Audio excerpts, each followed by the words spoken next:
So, DevStream 123 gave us a lot of things to look at, from new frames to the Corpus Gas City remaster, as well as Meli 3.0. So let's take a look at all the highlights. We got our first look at the Wisp frame and her alt helmet. The visual look and animations of the frame are very in tune with the ethereal ghost theme as she floats and sways in the air, which kinda works in her favor because she has no feet. It would be interesting to learn the lore behind her visual look and what made the frame into the phantom form that we see. So I'm hoping that Digital Extremes takes the time to do a proper quest for her so we can get some serious backstory on, what got this frame to be what she is. I'm just saying, we need something along the lines of rap, tap, tap. We were also given a look at Hildren's powers, which apparently were inspired strongly by Iron Man, and she will also be used to introduce shield gating that they talked about in previous dev streams, and she will be used in a contained experiment to see how it works out and then go forward with it with other frames. Now she will be the first frame that will have no energy pool, and all her abilities will become powered by her massive shields or overshields. Her passive is that when she picks up energy orbs, they will instantly trigger her shield recharge, negating the usual delay that happens with all frames.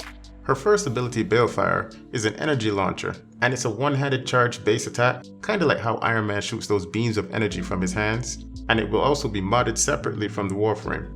Shield Pillage, her second ability, sends out a large area effect ring of energy that expands out like Molecular Prime. However, like a sonar, the ring rebounds and returns to her.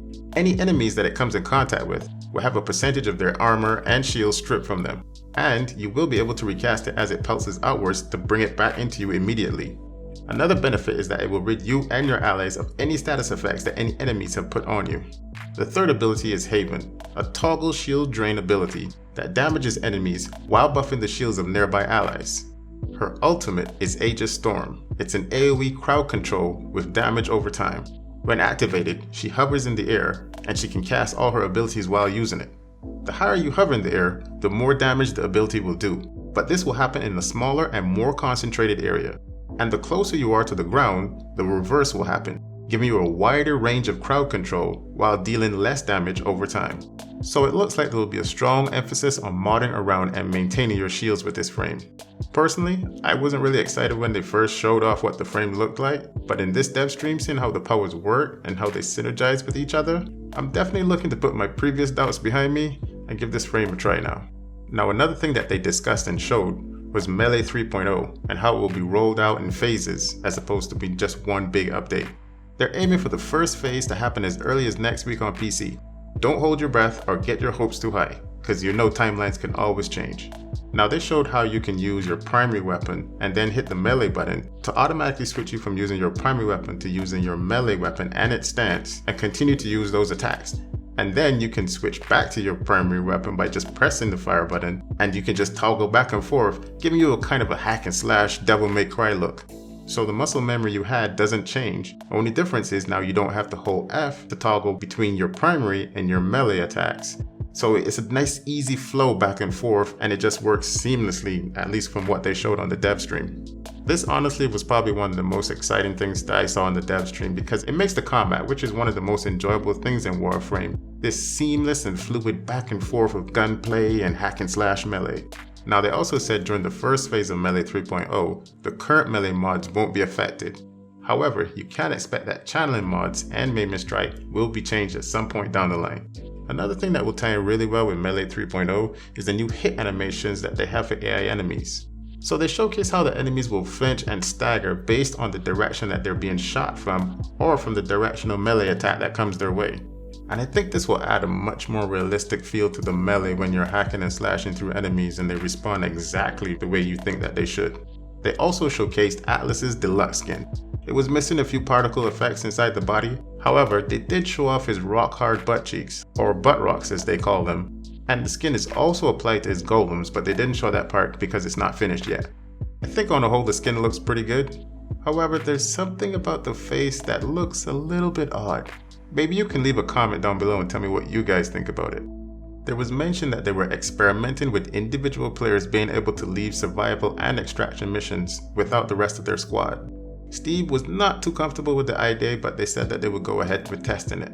I think it would be a nice addition to the game because sometimes you join a mission and players don't want to leave after the first 30 to 40 minutes. They just want to keep going and going, and you might actually have things to do.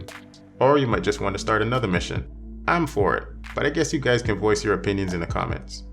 It was quickly glossed over, but it was mentioned that the Opticore Vandal will also be coming as a reward for a future event. That's something to look forward to. There was no new information on Railjack, but they did step into the Railjack Drydocks to show them off.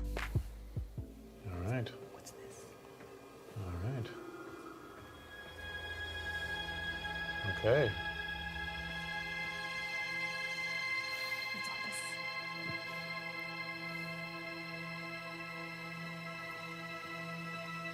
this? Is that Bob up there? In the no. control center? I told him he could. Bob, waving get back at to you. your station. There's an even better Bob, and you don't even know where he is. Oh, really? Oh, yeah. There's a better Bob? My team freaked out this morning. So this will be part of the interface about where customization happens, as well as a little bit of, not too much, but a little bit of the maintenance and the upgrading. You'll have to be bringing the ship back. Not too much. Not too much. It's not like your relic's You going have to to break. refuel it at 129 per liter. You have to, yes, exactly, yes. It's not a hybrid. Yes. It's not. Plug it in for an hour. You can play with it later. If you are a solo player, you might want to get in a clan or start your own.